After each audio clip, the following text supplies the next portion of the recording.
Cuando las dos hijas se preparaban a salir para la iglesia, la madre se dispuso a ignorarlo todo. Cuando los ruidos festivos de los jóvenes de largas levitas y mostachos erguidos, las amigas de sus hijas con sus trajes azules y los rostros enardecidos por la emoción y la secreta esperanza. Abrió el gran baúl que la acompañará en sus antiguos viajes, extrayendo un legado de papeles amarillos amarrados con una cinta color lila, y se sentó en el mecedor rojo que parecía había heredado de su marido. Parecía haberle dado la llave a su rostro, cuando la hija, con el pelo alzado y una risa inquisitiva, penetró en la alcoba. La madre no alzó la vista, simplemente se quedó así como estaba, dura, lejana, con sus facciones clausuradas, como si se hubiese quedado dormida.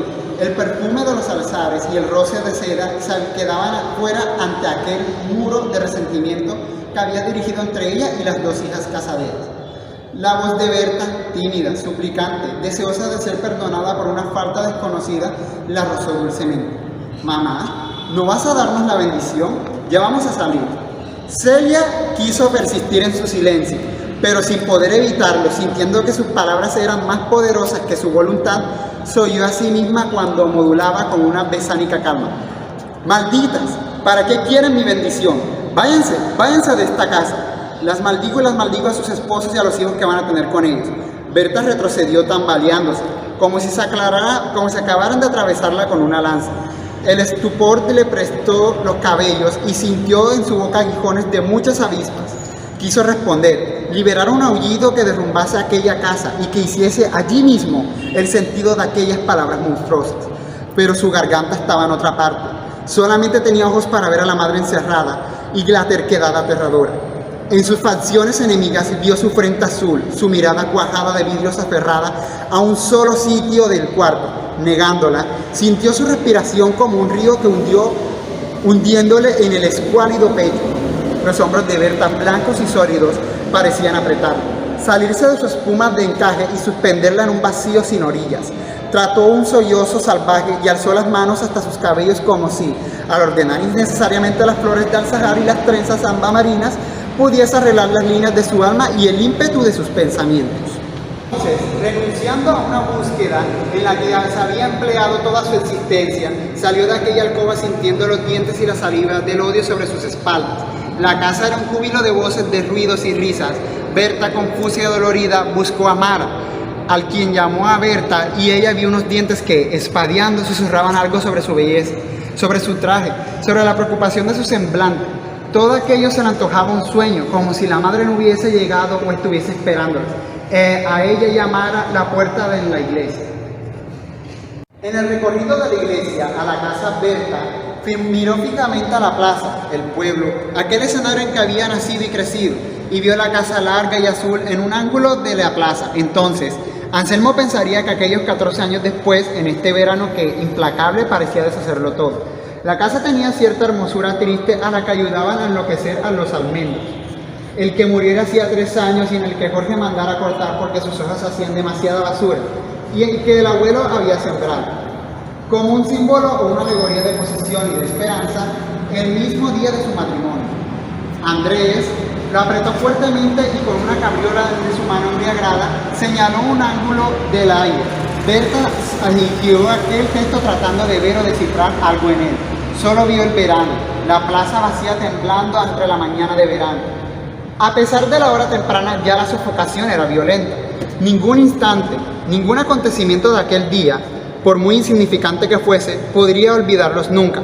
Durante la ceremonia, había llegado a convencerse de que solamente había nacido para vivir aquel día.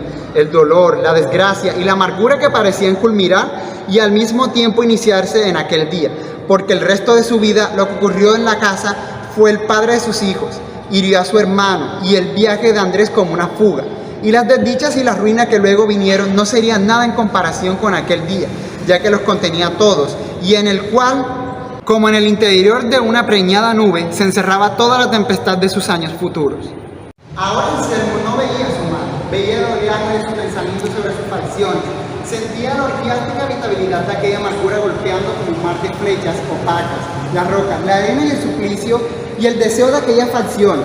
Sí, sentía su recuerdo embistiéndola, sentía la furia de múltiples acontecimientos que, en su instante preciso, habían reclamado los nervios, los sentidos, la sangre y el alma de aquella mujer, y sabía que él mismo venía envuelto en ellos, que él mismo era un elemento más que había necesitado y exigido de aquel dolor para alcanzar ese momento en que, iluminado, con sus cabellos con cuerdas de luz y los ojos hacia adentro hundiéndose cada vez más en las horas de su atormentado deseo, hablaba, sentada en el brocal del pozo oliendo a vainilla, orlada por las fruticas del cerezo, sobre el turbón que, entre su sangre, lo había conducido a este patio. Anselmo, entre su vestido de pana de color vino con botones de nácar y sus boticas recientemente anudadas entre albahacas, sintió una sofocante sensación de culpa, como si en alguno de estos instantes él, uno de los directores responsables, hubiese podido ayudarla y la hubiese abandonado. Ahora estaba allí, en un rincón de la sala de la minúscula casita que hacía 2 años había adquirido con la niña entre sus brazos. La lactante volvía sus ojitos a la silueta que avanzaba con pasos indecisos. Berta, sin mover la mirada, sintió a Andrés, sintió sus pasos, su beodo y aspiró sin desearlo. El olor acre, el olor que impregnaba su piel, su ropa, sus palabras, y después de adherirla con comprensiva terquedad a los enseres y a las maderas de la casa, y detuvo su respiración aguardando. Andrés carraspeó bruscamente, ahora estaba enfrente de ella. Berta no lo quiso, pero liberó una mirada de repto un instante por los oscuros botines y se ascendió lenta y amarga por los arrugados pantalones de hilo. Jugueteó despreciativamente con la herbilla del cinturón. Escogió para ascender una de las líneas de la camisa, luego descomponer mentalmente el nudo de la corbata. Estalló con toda la cresta de su escondido furor sobre aquel rostro que la miraba con rencor apacible. Los dos se miraron en un instante a lo profundo de sus respectivos odios. Se iluminaron en los relámpagos cruzados como dos duelistas que disparasen al mismo tiempo. Él habló primero, duro y azuloso bajo la luz de la lámpara. ¿Por qué no han arreglado las goteras? Cuando llegue el invierno esta casa será un charco como el año pasado. Ella sabía muy bien que atrás de esas palabras, detrás de esa simple y rebuscada referencia a un hecho corriente y subnavegable, estaba mirándola y olfateándola. Las verdaderas y terribles palabras de la aniquilación. Aceptó el reto. La había prolongado hacía 2 años y conteniendo su fragor contestó con calma temible, fina, como si pasase una navaja por el cuello del esposo. José Dolores Barragán me dijo que mañana va a mandar 2 cargas de palma, dentro de 3 días pueden estar arreglando las goteras. Sí, dijo él. Así está bien, echando hacia atrás sin proponerlo. Había sentido el frío acero al pasar frente a su alma. La cabeza de que dejas escamosas, y añadió, deberíamos comer. Todavía no, repuso Berta, la niña no ha querido dormirse. Bueno, se asignó él. Da lo mismo, y ambos sintieron que la tensión había llegado a su máximo y que por lo menos en esta ocasión las terribles palabras no serían pronunciadas. El hombre se dirigió al cuarto, Berta sintió el crujido del lecho de lona y embruscó el impacto de los botines, su acostumbrada manera de descalzarse, contra la pared. Lo oyó saborearse las encías ruidosamente, incluso percibió el otro crujido, el de sus coyunturas al distraerse con un suspiro de abandono y hastia, y las palabras apelotonadas que enlodaron sus labios. Después oyó la tos, seca, como un martillazo, un primer ronquido y luego la respiración inalterable de un motor que emprende una marcha de muchas horas. Hacía meses que el nuevo niño se revolcaba en la cuna. Berta parecía haberse refugiado en aquel bultico grasoso, indefenso y arrugado como una anciana, que buscaba cada 3 horas los tornillos de sus mamarias opulentas. Sentía un alivio animal cuando el lactante hundía sus dedos redondos, divididos por los hilos negros, en su pecho dispuesto a verterse en un impulso de limitada fecundación. Por aquella boquita que buscaba su olor, entre los múltiples olores del verano, el dolor de la succión que nunca pudo evitar a pesar de los cuidados y los medicamentos de las hermanas y la madre. La llegada de los 2 niños había restablecido las relaciones con la anciana. Le producía un alivio secreto que sin embargo podría doblegarla. En un gesto de intuitiva ofrenda, sobre el llanto enérgico, los párpados arrugados y las manitas circulantes del hijo. Su batalla con Andrés se había aplazado en un armisticio que amargaba durar lo que durase aquel estado de lechosa beatud colmado de biberones, pañales, agua puntualmente hervida, llantos y arrúmacos a la medianoche, y amaneceres de fatigada y socronía. La reacción, por ello mismo, fue inesperada, brutal, henchida de rugiente besania. Aquella mañana, Andrés se despertó resentido y desordenado. La embriaguez de la noche anterior se arretujaba en su rostro. Parecía aplastado por un deber confuso, por la necesidad. Así lo juzgó Berta cuando lo vio cruzar con la toalla y cepillo de dientes y contempló su pijama humedecida, y hasta pudo intuir el desorden de sus pensamientos, de colocar un estandarte en una cumbre de arenoso estiércol que aquella le había asignado como difusa misión durante el sueño, y ahora, mientras anudaba la corbata frente al espejo, veía con exactitud el horizonte de su odio. Al encaminarse a la mesa, percibió una ojeada del pavo de desayuno, más o menos el acostumbrado, pero ahora se le antojó la brumosa alegoria o la solución definitiva y procraz para inclinar a su favor la victoria en aquella oscilante batalla. Se sentó en silencio y empezó a sorber y masticar mecánicamente. Berta, abstraída con los ojos pensativos y los brazos abandonados, daba de mamar al niño. La interjección la golpeó salvajemente, volviéndose atontada, y entre la niebla que subía de su conciencia, vio al esposo sarcástico y agazapado en una risa carente de perdón y de brillo. Los dos odios volvieron a surgir, a reconocerse. Se cruzaron, vibrando, transmitiendo en sus filos la energía y la desesperación de sus amos. Él repitió: esta comida es una basura. Recuerda que yo soy un hombre y no un perro. Yo no como basura. Ella se había pues repuesto. Ahora lo miraba larga y calladamente. No parecía respirar. Parecía solamente haber existido, haber resbalado en el tiempo por la escala de muchas herencias, para mirarlo en esa instancia como la estaba haciendo. Aguda, sobrenatural, indescifrablemente, parecía incluso haber repasado el odio y flotar más allá de él, en una fría comarca donde, sobrando las palabras, quedaba sin embargo la voluntad de destruir y perdurar sobre toda rutina con un apetito y una alegría tan poderosos como la eternidad. Atornillaba en la silla, cambió al pequeño, que la miraba, fascinante y babeante, de uno a otro brazo. Las palabras cayeron como ladrillos de bronce. Tal vez sea menos que un perro, dijo con suavidad. El hombre pasó la mano por sobre el mantel y lo agarró todo: la vajilla, el café humeante, los bollos de mazorca, la cacerola de huevos fritos, en un nudo desesperado, arrojándolo con un monumental estropicio contra la pared. ¿Perro? ¿Perro yo?, dijo avanzando, inseguro bajo el fardo de tanta ira. Maldita, tú solo eres la única perra del mundo. Resoplaba dolorosamente frente a ella. Tenía los brazos rígidos y los puños cerrados, y un temblor impotente como el de una bestia a la que han detenido en su carrera con una enlaza súbita. Le sacudía las ropas y le fundía los maceteros en una trabazón alucinada. Ella, sin apreciar el peligro, embriagaba atendiendo únicamente la repulsión que emanaba del esposo. Le contestó sin saberlo: salga de esta casa, usted es un perro rabioso. Esperó un instante para refrescar con una aspiración sus enormes pulmones abrasados y repitió en la cumbre de un espasmo: salga, perro, salga de esta casa. Entonces fue cuando él se volvió bruscamente, como un mulo al que le pegan en el cuello con un trozo de madera, y quejándose, tanteando el aire, como si viese. Fue al cuarto, bració entre las camisas y toallas hasta encontrar el sitio del armario en el que guardaba el revólver, y regresó al comedor con una mueca triste. Ella lo vio, ignominioso y pequeño desventurado, en el umbral de la alcoba, y no vio el arma, ni escuchó las 4 detonaciones. Lo vio a él, extendiendo su mano y señalándola con un índice oscuro. Después, sin entender lo que había sucedido, se encontró, avergonzada y atónita, rodeada de rostros sudorosos y de preguntas ansiosas que salían del verano. Berta se sentó en el mecedor que alguien solicitó. Le ofreció en la sala aquella casa donde había sido conducida, pisando apenas la calle polvorienta, sintiendo vagamente el llanto del hijo y oyendo las opacas voces de un rato donde ella, con el gesto colectivamente inapreciado aquel momento, de quien arroja una joya, se había despojado de su voluntad como el de un objeto innecesario y pesado, y la vacía transfigurada se dejaba de conducir, dejaba de transportar la mórbida cáscara de su cuerpo.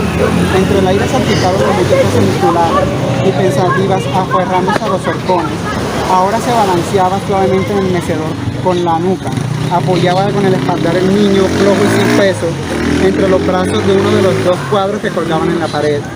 Del más cercano, donde una doncella coronada de flores y sonriendo tocaba un ataúd. Salió una señora de traje negro que rozó sus oídos con voz sedosa, aligerándola del peso del niño. Berta vio al hijo indefenso minúsculo con la mano derecha girando sin perilla cuando desaparecía. Bajo los pliegues de una cortina, suspiró con hastio respondiendo, sin oír sus palabras, a una pregunta sobre algo que, tal vez, se refería a ella o al niño. Miró la calle amarilla y los emergió Jorge, acercándose al mecedor con su olor a musgo. Con vítreo reflejos en el pecho y los ceñidos pantalones de caqui, ahora estaba de pie frente a ella, no dijo nada. Se acercó y puso la mano sobre su cabeza y se quedó así sin variar de actitud, como si toda su carrera en este instante consistiese en dejar su mano sobre la cabeza de la hermana, para transmitirle en un mundo de símbolo y protección toda la furia de la desesperación e incluso la tristeza que a él y todos en la familia les había consumido aquel ardoso verano. Ahora estaba de pie frente a ella, no dijo nada. Se acercó y puso la mano sobre su cabeza. Se quedó así sin variar de actitud, como si toda su tarea en ese instante consistiese en dejar su mano sobre la cabeza de la hermana, para transmitirle en un mundo de símbolo y de protección toda la furia, la desesperación e incluso la tristeza que a él y a todos en la familia les había consumido aquel ardoroso verano. Berta sentía la mano del hermano penetrándola, empañeciéndola hasta la infancia, pensando en ella con remota potestad, transportándola a aquellos días fáciles en el que el mundo era para ella, no sin terror, un comer y beber sentada en el comedor de su tía Clotilde, en la ciudad lejana, embarcándola a él, a Jorge, aquel joven pensativo que todas las mañanas iba en su búsqueda para conducirla en silencio a través de los parques, las calles radiantes y las plazas de la ciudad que olían a mar, a manzana, a gasolinas, guardadas celosamente en las alcancías de vidrio que luego algunas de ellas, después de cruzarse las habituales palabras del minúsculo negocio, pasaban a sus manos iniciando un itinerario de estreñimiento y de placer, de tibieza y de opacos sabores que la hacían mirar con dulzura a los alguaciles y a los carros cargados de carbón o de arroz que pasaban ante ella. Recordaba a sí mismo cuando de niña gorda y mimada, cuando el hermano se exponía a salir sin ella, y los ojos de él, severos, recriminándola mientras decía, ahora sí estamos fregados, he quedado de niñera, y luego sin transición liberando un cálido deseo, una comprensión que envolvía las caricias de una hija futura. La subía a sus piernas pasando la gran mano por los rizos dorados, por las húmedas mejillas y por los párpados enjollados con lágrimas de duda, de estupor y de final entusiasmo. De aquello hacía tanto tiempo, porque después el hermano fue devorado por los caminos. Hablaba de él como un jinete que galopaba. Ella lo imaginaba magro, sombrío, mordido por una obsesión, cubierto de polvo. Llegar a las casas de paja, descabalgar y reposar unos instantes sentado sobre un trozo de bonga, beber un poco de café e ingerir los residuos de una tosca comida y luego las sombras empezaban a colgar de los ramales. Sabía también, esto lo había relatado José Dolores Barragán, comiendo unas ciruelas regaladas por Julia, que en la oscuridad cuando algún jinete desconocido frenaba ante él y le pedía candela para su tabaco, Jorge, sacando su revólver, introducía el palillo del tabaco en el cañón, extendiendo los dos, el tabaco humeante y el revólver sosteniendo con firme pulso ante el rostro desconcentrado del forastero. Entre los dos hombres vibraba por algunos instantes una corriente de recelo y de irascible enemistad aumentada por el torvo silencio, por el piajar de los caballos y el sonido de la gran cigarra nocturna, circuita de irritados insectos y arrastrándoles invisibles en el centro de las cosechas calcinadas por el verano. Después llegaría y volvería a partir, siempre de noche, en el flaco caballo meloso que, mientras demoraba en el pueblo, masticaba bajo el alarde español de los bloques de hierba mojada y las mazorcas que ella misma regaba con sal. Mientras tanto, el hermano con la barba crecida y los ojos hundidos parecía interminable las horas, el silencio jugando dominó. Sobre los blancos puntitos cavados en tabillas, cedía su sitio a otro jugador y pidiéndole al encargado de la cantina una llave grande amarrada con alambre y un trozo de madera que se dirigía a la pequeña caseta de zinc donde quedaba al fondo del patio, encerrándose en ella, espantando las moscas y suspirando roncamente. Después, al regreso de la caseta, sumergía un balde en el aljibe y hundía su cabeza resoplando como un caballo. En el bloque de agua fresca entre esto y la visita de las 8 mozas, esto era precisamente lo que enaltecía a los hermanos menores, fomentando peligrosas disputas en el que salían a reducir inevitables soluciones al empleo del producto de la hacienda o de ventas de los cerdos. Se repartía su estancia en el pueblo. Berta lo veía llegar en las mañanas, taciturno, anguloso, Cubierto de rocío por la puerta del antepatio. La madre decía que era entonces cuando la vigilia de muchas noches asentaba la solidez de sus pómulos bajo el orificio de sus ojos hundidos. Cuando era más parecido a su padre, aquel grave señor muerto 10 años antes, y que siempre, absolutamente siempre, excepto en aquel terrible periodo de las estampidas nocturnas, pasaba él mismo el cerrojo de la puerta y extendía las piernas para que despojasen de sus botas del resorte y hundiendo en la almohada su cráneo pensativo. Repleto de imágenes homéricas, se tendía en compañía de la esposa, como dos actores en un melodrama sin público. En el gran Proquesio, en aquel lecho donde había sido sacudida por el llanto y las sangrientas conmociones de sus 11 hijos, y ahora estaba de frente, de pie, con un gran mano colocada como un símbolo de protección. Tendía las piernas para que lo despojasen de sus botas de resorte, y hundiendo en la almohada su cráneo pensativo, repleto de imágenes homéricas, se tendía en compañía de la esposa como dos actores en un melodrama sin público, en el gran proscenio de aquel lecho donde ella había sido sacudida por el llanto y las sangrientas conmociones de sus 11 hijos, y ahora estaba de frente de ella de pie con un gran mano colocada como un símbolo de protección sobre su cabeza, esperando el resto de los sucesos en el ardiente y enseguecedora mañana de aquel día de verano. Bueno, aquí estamos en la Biblioteca Municipal de Héctor Rojas Erazo. Como sabemos, Héctor Rojas Erazo nació aquí en Tolú un 12 de agosto de 1921.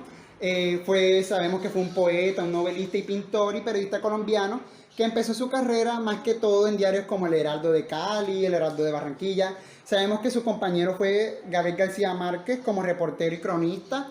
De esta época quedan muchas grandes referencias, lo que fueron sus libros, que fueron tan famosos siendo traducidos al inglés, al francés, al ruso, al alemán. Sus poesías y novelas siempre serán ampliamente reconocidas y siempre serán marcadas por más que todos nosotros los colombianos y más nosotros los toludeños, que sabemos que hizo un gran aporte a nuestra cultura toludeña. Y aquí estamos, está la biblioteca Héctor Rojas Erazo.